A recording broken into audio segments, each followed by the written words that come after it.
अस्सलाम वालेकुम गाइस। दोस्तों आज के वीडियो में जानेंगे कि वैसे ये करंट अफेयर के ऊपर एक वीडियो है और उसकी वजह ये कि जैसा कि फ़लस्तीन के ऊपर इसराइल ने काफ़ी अटैक किए। तो आज की वीडियो का टाइटल है Iran plan to attack, is Israel fully prepared. It means के ईरान अटैक कर रहा है इसराइल के ऊपर और इसराइल ऑलरेडी प्रिपेयर्ड है। ये नहीं कि वो जंग लड़ने के लिए तैयार होता है हर वक्त, क्योंकि इसराइल ने वैसे पहले भी फ़लस्तीन के ऊपर बहुत ज़्यादा जुल्म किया है। वैसे पूरी दुनिया ने देखा है कि ये जुल्म अभी भी हो रहा है। मस्जिद यानी कि जो इबादत वाली जगह वर्शिप वो भी नहीं छोड़ी। बच्चे को डिस्ट्रॉय किया है। ये नहीं होना चाहिए। इस्लाम की एजुकेशन ये नहीं है, जबकि क्रिश्चियनिटी के अंदर अगर देखा जाए तो बच्चों के ऊपर जुल्म नहीं होना चाहिए, बूढ़ों के ऊपर जुल्म नहीं होना चाहिए। तो बेसिकली आज की वीडियो का पर्पस यही है कि ये आखिर में ग्राउंड रियलिटी क्या है इसके अंदर, यानी कि इसराइल के ऊपर अगर कोई अटैक करता है तो वो कितना प्रिपेयर्ड है, वो अपने आप को सेव कर पाता है या फिर नहीं, और आखिर कौन सा कंट्री जो कि इसराइल के ऊपर अटैक कर सकता है। तो let's jump into the video. The death of Ismail Haniyeh, what Iran is feeling bad about और फीलिंग फ्यूरियस अबाउट इज कि अब दुनिया भर में बेइज्जती हो गई ईरान की। कोई ना कोई है अंदर ईरान के जो बिक गया है। ईरान मारने की क्षमता नहीं रखता इजराइल को, ऐसी बात नहीं है। बड़े पैमाने पे तबाही बर्बादी होगी इजराइल के अंदर। यह मामला थोड़ा सा गड़बड़ लग रहा है मुझे। इजराइल के जो एयर डिफेंस सिस्टम है दोस्तों, those are amongst the finest in the world, और इजराइल इस हथियार का जरूर इस्तेमाल करेगा अगर कन्फ्लिक्ट बढ़ती है तो। जब तक ईरान को पता लगेगा कि हमारे लोगों का यहां पे गुड नाइट हो चुका है, ये वापस तेल अवीव में जाके कॉफी पी रहे होंगे।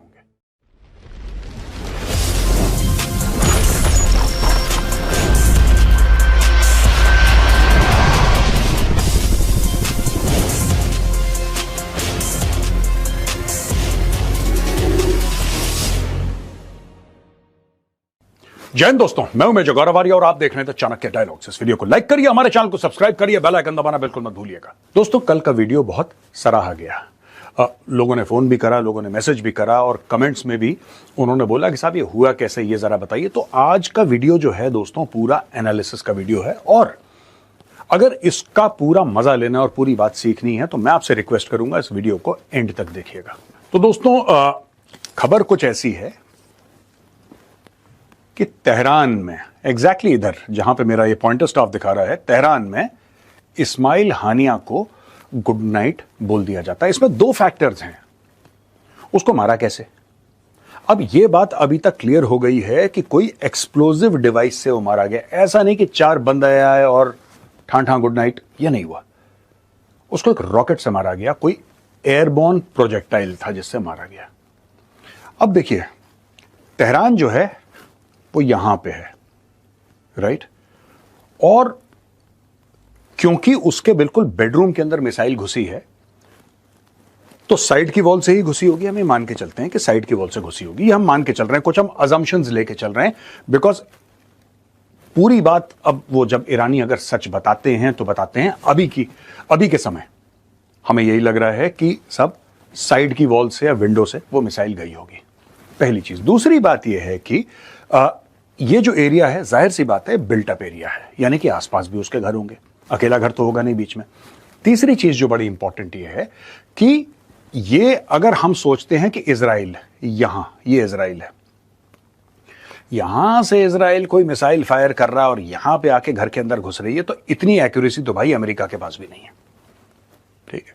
और अगर है भी कि 15, 20, 25 मीटर दाएं बाएं लग जाए मिसाइल, अगर ऐसी एक्यूरेसी है भी तो वो फिर टॉप डाउन वाला मामला है। जहां तक मुझे समझ में आता है किसी ने रॉकेट फायर करा है और फायर करा है लाइन ऑफ साइट, बिल्कुल सामने जैसे राइफल फायर होती है ना वैसी रॉकेट, जैसे कि हम एंटी टैंक मिसाइल्स फायर करते हैं, लाइन ऑफ साइट पे फायर करते हैं या रॉकेट लॉन्चर चलाते हैं। मैं ये नहीं कह रहा कि रॉकेट लॉन्चर से हुआ है, मैं कह रहा हूं कि the methodology could be similar. अच्छा, एक तो यहां पे इसको गुड नाइट बोल दिया और सिक्योरिटी गार्ड को भी गुड नाइट बोल दिया, वो बेचारा फंस गया बीच में, कोलैटरल डैमेज। ईरान क्यों परेशान हो गया और खमैनी ने यह क्यों बोला कि हम बदला लेंगे, अब जंग होगी इजराइल के साथ, ऐसा क्यों बोला? मैं आपको बताता हूं दोस्तों।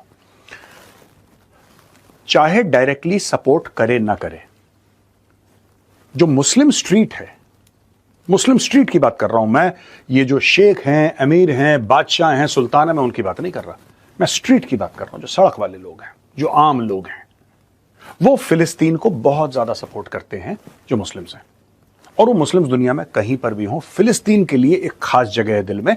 मुझे आज तक लॉजिक समझ में नहीं आया, मुझे आज तक लॉजिक समझ में नहीं आया दोस्तों। अब मैं आपको एक उदाहरण देता हूं छोटा सा। ये सऊदी अरब है, ठीक है। सऊदी अरब सीधा सीधा सीरिया में जाके दे दनादन करता है, ठीक है जी, दे दनादन करता है, ठीक है जी। हूथियों के पीछे पड़ता है यहां पे इस एरिया में, 3 लाख से ज्यादा लोग मार देता है। किसी के मुंह से चूं तक नहीं निकलती कि भाईजान आपने यहां पे 3 लाख बंदे मार दिए। यार मतलब 3 लाख किसी को पता ही नहीं है।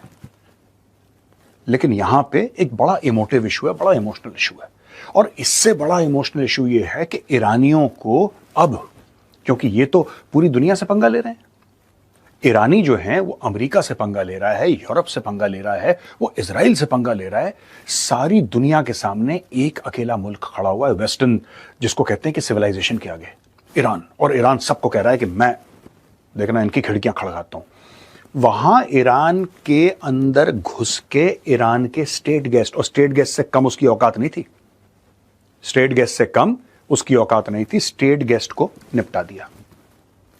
वो राष्ट्रपति से मिला, उसको फॉर्मली इनवाइट करा गया था। वो रह कहां रहा था, देखो मैं आपको बताता हूं दोस्तों। इस्माइल हानिया जो था वो कतर में रहता था। इसका कहते हैं एक आध अपार्टमेंट तुर्की में भी था, अंकारा में, ऐसा लोग बताते हैं।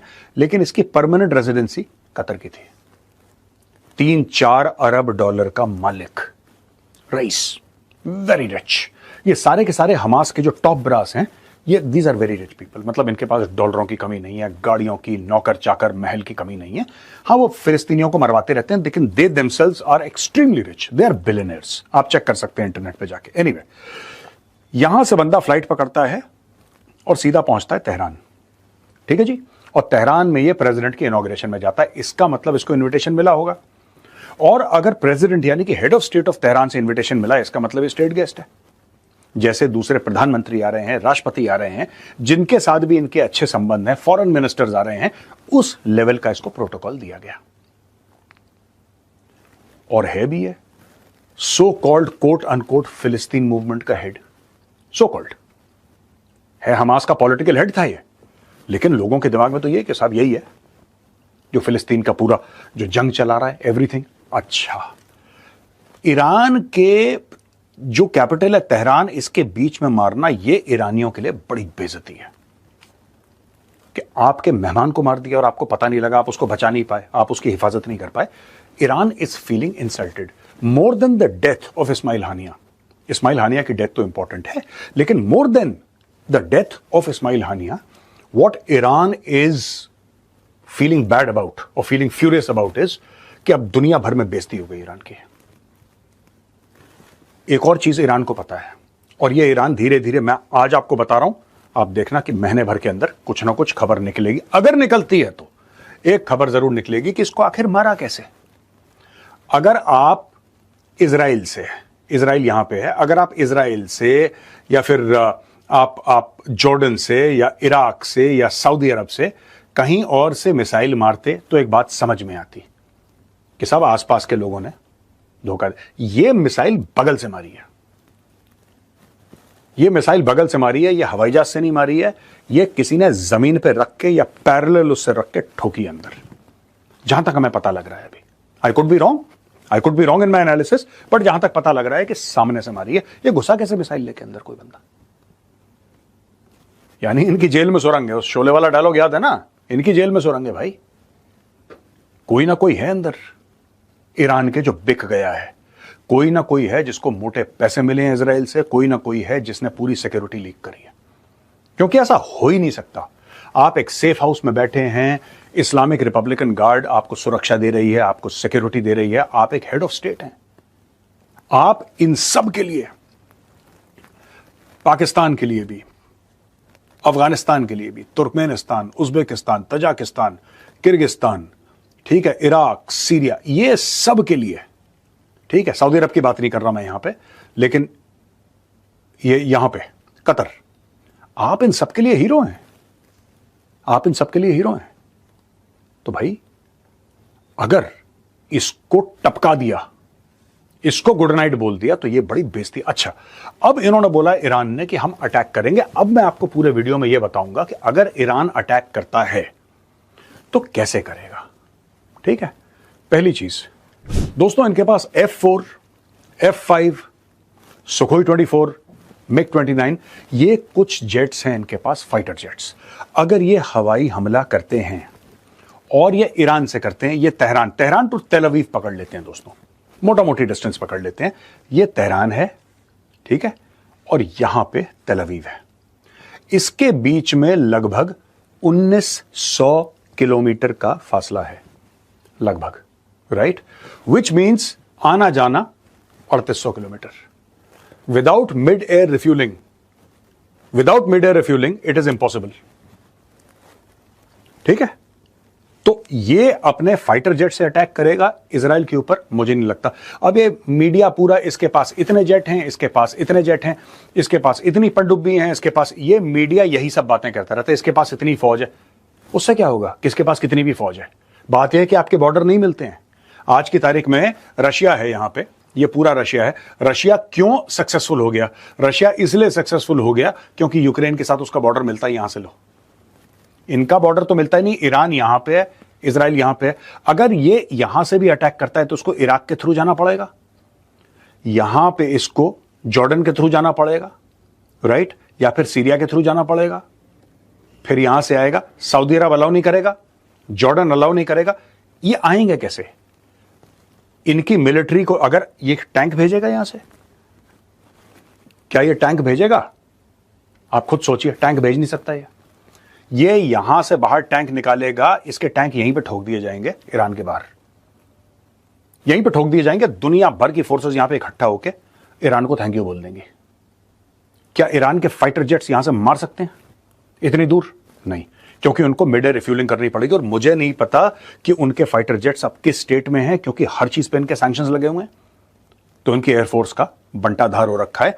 और यहां से अगर ये जाते भी हैं, जैसा मैंने बोला कि मिनिमम 3800 किलोमीटर इनको लगेंगे। 3800 तो अगर यहां से भी कोने से भी करते हैं कहीं से, तो 3500 तो कहीं नहीं। और 3500 की कैपेबिलिटी है ही नहीं यार, इतना ऑपरेशनल रेंज है ही नहीं उनका कि वहां पे जाके मिशन करें और फिर वापस आ जाएं। That is impossible, that they can not do. ये बात क्लियर हो गई। अच्छा, अब दोस्तों समुद्री रास्ता कैसे होगा? समुद्री रास्ता यहां पे है नहीं कोई ईरान से। ये यहां से ब्लॉक है, यहां से, अब यहां से आएगा सुएज कैनाल से। ये बहुत लंबी चौड़ी कहानी है, ये छोड़ दीजिए। ईरान दो काम कर सकता है, या तो ईरान इराक के अंदर से, ठीक है, अपने ड्रोन्स लॉन्च करता है, जैसे कि पहले उसने ड्रोन्स और रॉकेट से काम करने की कोशिश करी थी, और उसके पास हैं 2000 किलोमीटर के रेंज के उसके पास रॉकेट्स हैं। तो ऐसी बात नहीं है कि ईरान मारने की क्षमता नहीं रखता इजराइल को, ऐसी बात नहीं है। लेकिन यहां पे ईरान अगर करता है, और इराक के अंदर भी इसने अपने ड्रोन्स लगा रखे हैं, तो यहां से कर सकता है। लेकिन अगर यह करता है तो जैसे पिछली बार जॉर्डन ने और सऊदी अरेबिया ने मिलके रोके थे उनकी मिसाइल्स, उनके ड्रोन्स, इस बार भी जॉर्डन और सऊदी अरेबिया, क्यों ये कहेंगे यार तुम हमारी जमीन के ऊपर से, हमारे फ्लाइट पाथ जो है हमारी उससे है, it's through our air space, how can we allow this? They will not allow. तो ये हो जाएगा। यहां पे इनकी मुलाकात होगी एरो 3 मिसाइल से, मैं इजराइल की बात कर रहा हूं। एरो 3 मिसाइल से इनकी मुलाकात होगी, डेविड स्लिंग से, और इनकी मुलाकात होगी आयरन डोम से। यह मानना कि यहां से ये लोग मिसाइल मारेंगे, ड्रोन मारेंगे और बड़े पैमाने पे तबाही बर्बादी होगी इजराइल के अंदर, यह मामला थोड़ा सा गड़बड़ लग रहा है मुझे, राइट। अब हम आते हैं असली चीज जो ये करेगा। मिसाइल जरूर मारेगा, रॉकेट जरूर मारेगा, उससे ज्यादा पिछली बार इन्होंने इतने रॉकेट मारे थे, कद्दू नहीं भरा वहां पे, ठीक है, नथिंग हैपेंड। एक कोई बिल्डिंग का शीशा विशा टूट गया, इससे ज्यादा कुछ करा नहीं इन लोगों ने, ठीक है। क्यों? क्योंकि मैं बता रहा हूं, लोग ये सोचते हैं, मैं आपको एक बड़ी इंपॉर्टेंट बात बता रहा हूं दोस्तों, लोग ये सोचते हैं कि इजराइल और ईरान के बीच में बड़ी नफरत है। ये बात सच है कि दोनों के बीच में बहुत नफरत है, लेकिन इससे बड़ा सच एक और है दोस्तों। इससे बड़ा सच ये है कि सऊदी अरब भी ईरान से नफरत करता है, और ये मुसलमान देश है, ठीक है। ओमान ये भी कतराता है ईरान से, ये भी सच है। ये आपका जॉर्डन है, जॉर्डन कतराता है ईरान से, ये भी सच है। आपके बाकी जितने भी यहां पे मुस्लिम कंट्रीज हैं, देखिए ये सारी की सारी सुन्नी कंट्रीज हैं, ये शिया कंट्री है, ठीक है। हां, Iraq is majority Shia, though traditionally ruled by Sunnis, it is majority Shia. तो हम इराक को यहां से छोड़ देते हैं। बाकी ज्यादातर लोग, ठीक है, पैलेस्टीन के मामले में जरूर everybody would be supporting, the street would be supporting, लेकिन ईरान से सब लोग डरते हैं। और क्यों डरते हैं दोस्तों, और क्यों नफरत करते हैं मुसलमान देश ईरान से, क्यों नफरत करते हैं? आज मैं आपको यह भी ये सब चीजें जियोपॉलिटिक्स में और वॉर में बड़ी इंपॉर्टेंट है। आपको क्या लगता है, जॉर्डन एक मुस्लिम कंट्री है, ठीक है, और जॉर्डन का जो शासक है, जो जॉर्डन का सुल्तान है, जो बादशाह है वहां का, उसकी फैमिली डायरेक्टली प्रॉफिट मोहम्मद से अपना सिलसिला जोड़ती है। He claims to be a direct descendant from prophet Mohammed. तो ये तो प्योर मुसलमान है एकदम, the purest of the pure, if he is descending from prophet Mohammed. ये यहां पे है जॉर्डन, ठीक है जी, ये वाला। अब जॉर्डन इजराइल के साथ क्यों है? जॉर्डन इजराइल के साथ इसलिए है क्योंकि इनकी बिजली और इनकी पानी का सप्लाई ज्यादातर इजराइल से आता है, और इजराइल के साथ इनके रिश्ते अच्छे हैं बाय द वे। इजराइल जानबूझ के कहीं किसी के घर में घुस के देखो, इजराइल का जो जवाब है वो डिस्प्रोपोर्शनेट है। आप ये कह सकते हैं कि आपने ईंट मारी थी इजराइल को, आपने तो ईंट मारी थी, तो आपका भी यही एक आपकी उम्मीद थी कि भैया वो भी जब जवाब देगा ईंट से देगा। उसने पूरा माउंट एवरेस्ट मार दिया आपके सर पे, फिर आपने विक्टिम कार्ड प्ले करा कि क्यों हुआ, लेकिन ईंट सबसे पहले किसने मारी थी? तो इजराइल की पॉलिसी है, आप ईंट मारोगे वो पहाड़ मारेगा, ठीक है। अच्छा, ये अगर यहां से ड्रोन उड़ाते हैं तो मैंने जैसे आपको बोला कि बीच में कई लोग हैं जो रोक देंगे। अब ये लोग क्या करेंगे मैं आपको बता रहा हूं, ये देखिए साहब जरा ध्यान से। Whether it is Lebanon, whether it is Palestine, यहां पे ये दोबारा एक्टिवेट करेंगे हमास को, ये दोबारा एक्टिवेट करेंगे हिजबुल्लाह को, ये दोबारा एक्टिवेट करेंगे अपने और टेररिस्ट इंफ्रास्ट्रक्चर को। मैं आपको इनके 2-3 ग्रुप्स का नाम बताऊंगा और उनकी लोकेशन भी बताऊंगा कि किस तरीके से ईरान इनको फंड करता है और इस्तेमाल करता है।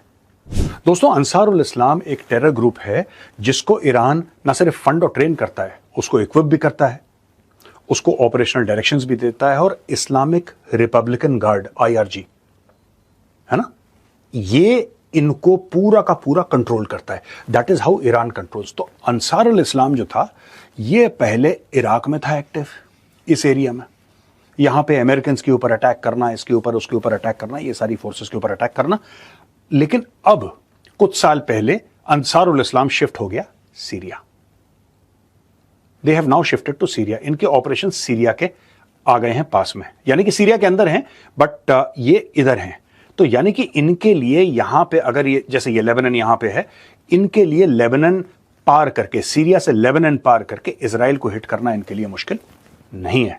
एक और ग्रुप है इनका हुरास अल दीन। हुरास अल दीन, उसके पास भी कई हजारों फाइटर्स हैं और वो भी सीरिया में एक्टिव है।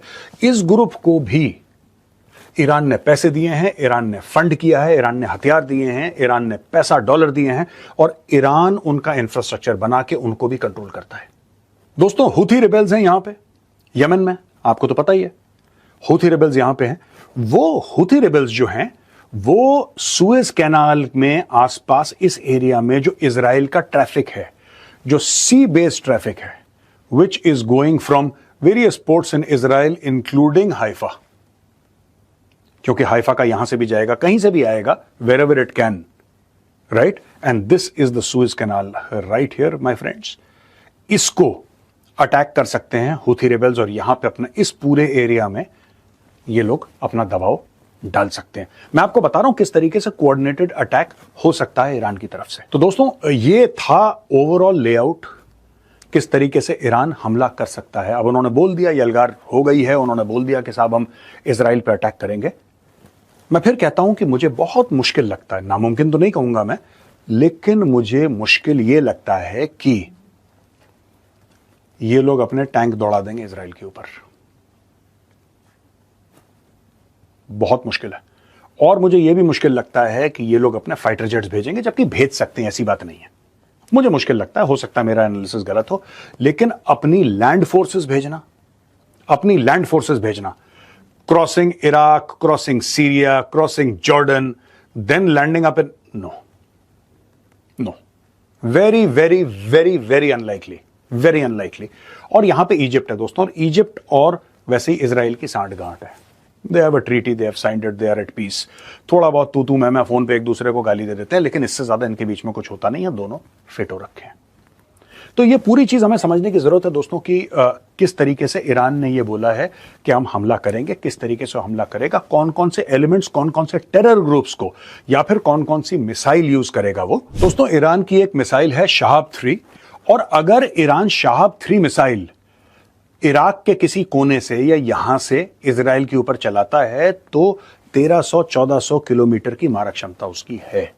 शहाब 3 इजराइल पहुंच सकता है। जो सेजल मिसाइल है ईरान की, उसकी मारक क्षमता 2500 किलोमीटर की है, यानी कि यहां से अगर तेहरान के आसपास से भी फायर करेगा तो वो इजराइल को चोट पहुंचाने की क्षमता रखता है। एक और मिसाइल है इनकी कदर मिसाइल जो है उसका रेंज है 1800 किलोमीटर, यानी कि 1800 किलोमीटर। और अगर ये कदर मिसाइल फायर करते हैं तो ईरान के अंदर से शायद ये ना कर पाए, इनको फिर ये इराक से फायर करनी पड़े या फिर सीरिया से भी फायर कर सकते हैं। ये कहीं से भी अपना जुगाड़ लगा सकते हैं, क्योंकि इनके ठिकाने हर जगह हैं। इन्होंने रातों रात मूव करे, ट्रेन से मूव करे, ट्रक से मूव करे, और वहां से ये मिसाइल फायर कर सकते हैं इजराइल की ओर। ईरान की मिसाइल खुर्रम शहर, इसका भी 2000 किलोमीटर का रेंज है, यानी कि इस मिसाइल को फायर करने के लिए इनको इराक या सीरिया कहीं और नहीं जाना पड़ेगा, डायरेक्ट ईरान से ये फायर कर सकते हैं। जुल्फिकार मिसाइल है, जुल्फिकार मिसाइल का रेंज कम है, ओनली 700 किलोमीटर।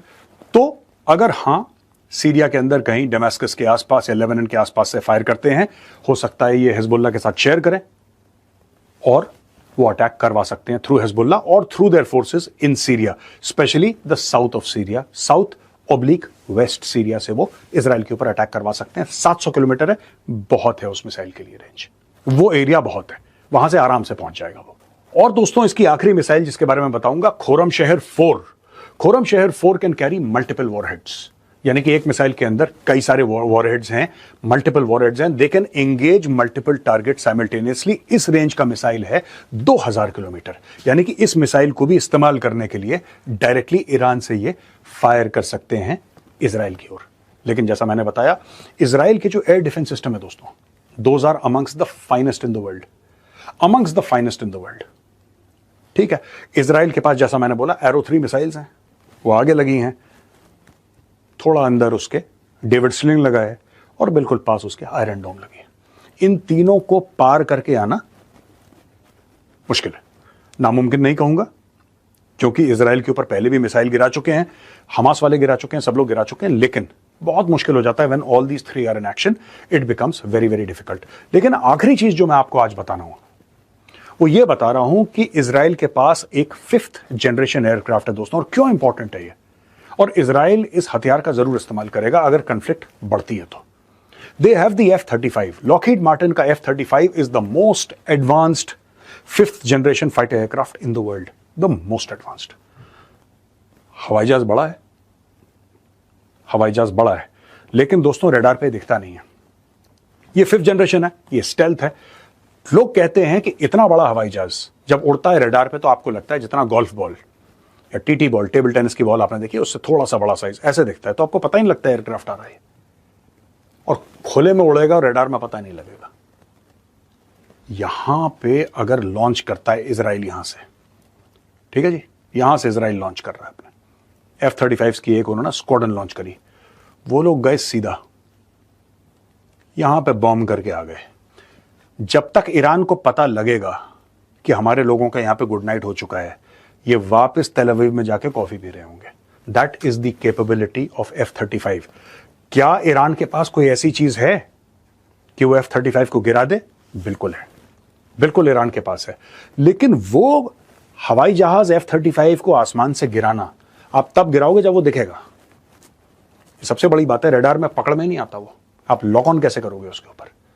आपकी जो एंटी एयरक्राफ्ट बैटरीज हैं वो किस तरीके से एंगेज करेंगी, आपकी जो सरफेस टू एयर मिसाइल्स हैं वो किस तरीके से एंगेज करेंगी, ये काफी सारी चीजें, आपके सैम्स कैसे एक्टिव होंगे, वो रडार में दिखता ही नहीं है, लगभग इनविजिबल है वो।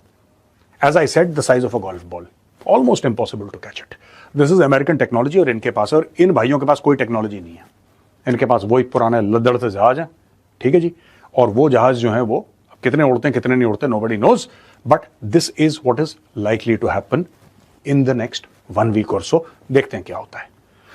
जी गाइस, अगर देखा जाए तो वैसे गौरव जी की बात ये उसको जो समझ नहीं आती, इसका जवाब ये है कि फ़लस्तीन को पूरी दुनिया से सपोर्ट क्यों किया जाता है। यानी कि अमेरिका तो नहीं करता, लेकिन जो इसराइल के दोस्त हैं वो तो ज़ाहिर सी बात है फ़लस्तीन को सपोर्ट नहीं करेंगे। उन्होंने ये बताया कि मुझे ये समझ नहीं आती कि फ़लस्तीन को सपोर्ट क्यों किया जाता है, जैसा कि ईरान ने सपोर्ट किया। और उसके बाद ग्राउंड रियलिटी अगर देखी जाए तो इन साइड पर पाकिस्तान ने भी सपोर्ट किया है। मुस्लिम कंट्रीज कर रही हैं। उसकी वजह ये है कि वो मुस्लिम है और मुसलमान को हमेशा सपोर्ट करता है। और ईरान ने जो बैलिस्टिक मिसाइल इसराइल के ऊपर चलाए वो जस्ट फ़लस्तीन की सपोर्ट में चलाए, जबकि इनकी पहले भी दुश्मनी है, पहले भी ईरान की पहले भी दुश्मनी है इसराइल के साथ, बहुत पुरानी दुश्मनी है। और उसकी वजह से, लेकिन बेसिकली इन साइड पर सपोर्ट दी जा रही थी किसी और कंट्री के ज़रिए कि इनके ऊपर मिसाइल गिराओ, क्योंकि इसराइल जो है वो कंट्री एक छोटा है, लेकिन उसकी दुश्मनी जो है ना वो बहुत ज़्यादा कंट्री के साथ है, क्योंकि वो उनकी प्रोडक्ट्स पूरी दुनिया में जाती हैं। पाकिस्तान और इंडिया वगैरह में बहुत ज़्यादा प्रोडक्ट्स अमेरिका में हर जगह में उनकी प्रोडक्ट चल रही है, क्योंकि उनकी कंपनीज बहुत डेवलप हैं। इसकी वजह से वो ज़्यादा डेवलप होते हैं। कंट्री छोटा है लेकिन बहुत छोटा है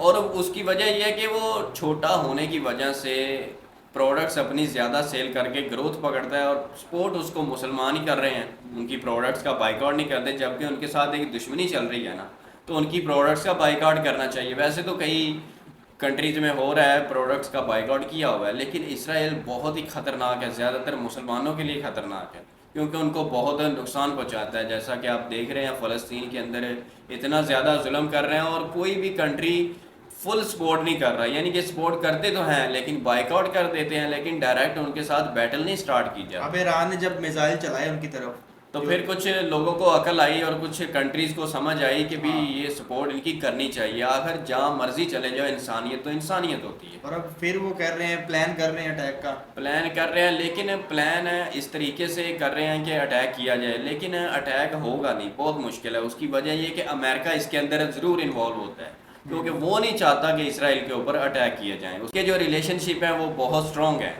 और वो एक दूसरे को सपोर्ट करते हैं। लेकिन by the way Muslim country जो हैं वो इसराइल को सपोर्ट करना भी नहीं चाहिए। और लेकिन दूसरी बात तरफ अगर देखा जाए तो फ़लस्तीन को करना चाहिए उनको सपोर्ट, और उनकी सपोर्ट फ़लस्तीन की ज़रूरी है, जबकि इसराइल की बिल्कुल भी नहीं होनी चाहिए, क्योंकि वो अभी भी जुल्म कर रहा है। छोटा सा कंट्री है और उसके ऊपर उन्होंने इतने ज़्यादा जुल्म किए। मस्जिद इबादत की जगह 1.5 साल से जुल्म करते आ रहे हैं, 1.5 साल से, और पूरी दुनिया उनका जुल्म देख रही है। किसी के अंदर इतनी पावर नहीं है कि वो उनकी सपोर्ट करे, फ़लस्तीन की सपोर्ट में उठ जाए, लेकिन नहीं उठते। पाकिस्तान अगर एटमी पावर है, लेकिन इनके अंदर इतनी पावर नहीं है कि ये उनकी सपोर्ट कर सकें। बस बातों से सोशल मीडिया पर फेक न्यूज़ फैलाई जाती हैं। कुछ भी नहीं हो सकता, घर बैठे जो मर्जी कही जाओ। लोग उठते हैं, जस्ट आवाज़ उठा देते हैं, लेकिन ऐसे नहीं होता। बेसिकली अगर हम हिस्ट्री में जाएं तो सहाबा कराम के दौर में ऐसे नहीं था। डायरेक्ट अगर मुसलमान को कोई तकलीफ़ दे रहा है तो उसके साथ स्ट्रेट फॉरवर्ड जंग होती थी। लेकिन आज की डेट में मुसलमान वीक हो गए हैं, मुसलमानों के अंदर ईमान बिल्कुल ख़त्म हो चुका है। जाने भी नहीं देते ना, मसला ये है। अगर कोई जाता है हक के आवाज़ उठाने के लिए उधर, लेकिन उसको रास्ते में रोक लिया जाता है। बिल्कुल। वैसे गवर्नमेंट अगर इजाज़त दे देना तो पाकिस्तान से बहुत ज़्यादा लोग निकल सकते हैं, लेकिन इसराइल की ऐसी की तैसी हो सकती है अगर पाकिस्तान के जो लोग हैं इनको इजाज़त दे दी जाए कि वहाँ पे जाके लड़ो, क्योंकि जहाद जहाँ पर भी मुसलमान होगा वो जहाद का जज्बा रखता है, वो लड़ने की पावर रखता है। तो आई होप कि आपको वीडियो पसंद आई हो, और अगर वीडियो अच्छी लगे तो वीडियो को वैसे लाइक करो एंड मेरे चैनल को सब्सक्राइब करो। इस वीडियो का लिंक हमने नीचे दिया हुआ है, आप इनको जाके जरूर फॉलो करें। तो फिर मिलते हैं नेक्स्ट वीडियो में, तब तक के लिए अल्लाह हाफिज़।